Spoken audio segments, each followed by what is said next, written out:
I have come to notice that the older I get, the more I'm starting to understand God.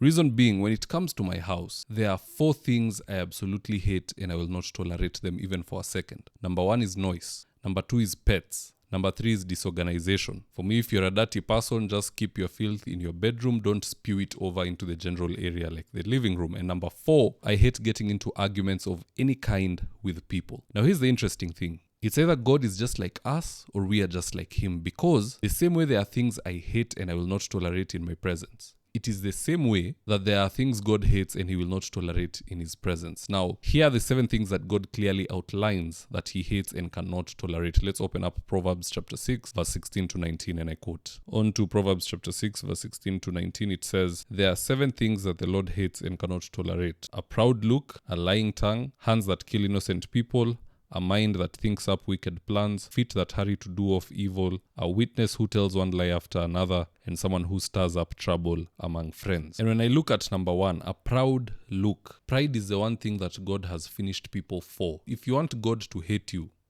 have pride. And you can see here that the one thing God cannot tolerate is a proud look. All the kings who had pride, they were destroyed by God. Number 2 is a lying tongue. If you tell lies all the time, you become almost like an abomination to God. Number 3 is hands that kill innocent people, murderers. You find somebody killing the brother, killing the mother, killing the neighbor over a dispute of land, killing a police officer because they don't want to be stopped and checked. Maybe they are carrying some drugs. If you're a murderer, those are things that God cannot tolerate, and it's good to avoid such things. We also have a mind that thinks up wicked things. You know, this one, it doesn't mean you've done something wicked. You have a mind that constantly thinks of wicked things. If someone wrongs you and you're already thinking of killing them, even if you don't kill them, your mind is thinking up of wicked things. If you're looking at somebody else's wife and you want that lady, you're looking at somebody's husband, you want that man, those are wicked things. Anything that you're thinking of that is a sin is considered wicked, and those are thoughts that God does not tolerate. Because, you know, God sees our thoughts. We human beings, we can only see what we can see. But God can see your thoughts and your desires. And once he sees those are the thoughts you are having, automatically God does not like such things. We also have feet that hurry to do evil.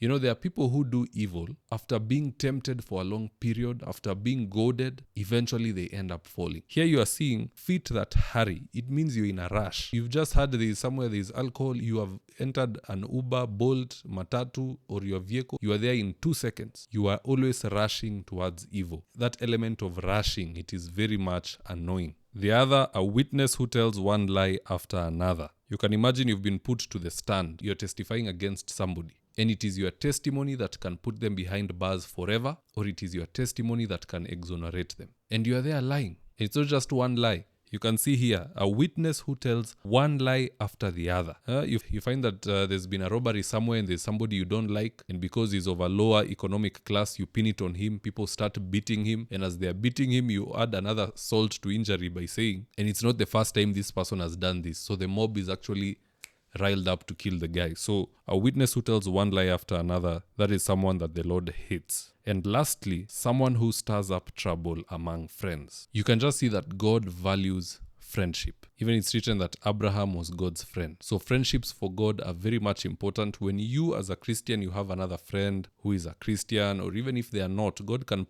put people strategically, even from other religions, to help you get where you need to go. And some of them are actually nice, and God can see that this is someone he can use you to get to them, and they can also join you in paradise when our time here is up.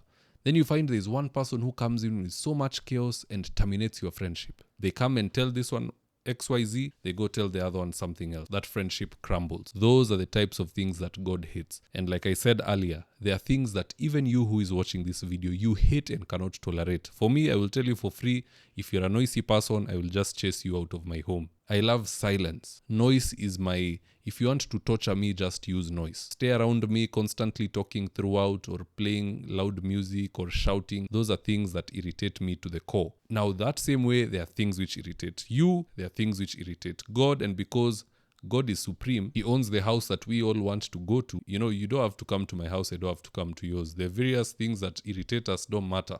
But at the end of our age, we all want to go spend time with God. So there are rules that he has set, there are things that he hates, and all we have to do is avoid those things, and we'll be in good books with him. Now, that's all I had for you today, guys. If you enjoyed the video, you can subscribe on YouTube at High Altitude Ministries. Same goes for TikTok, Facebook, and Instagram. And having said that, bye-bye.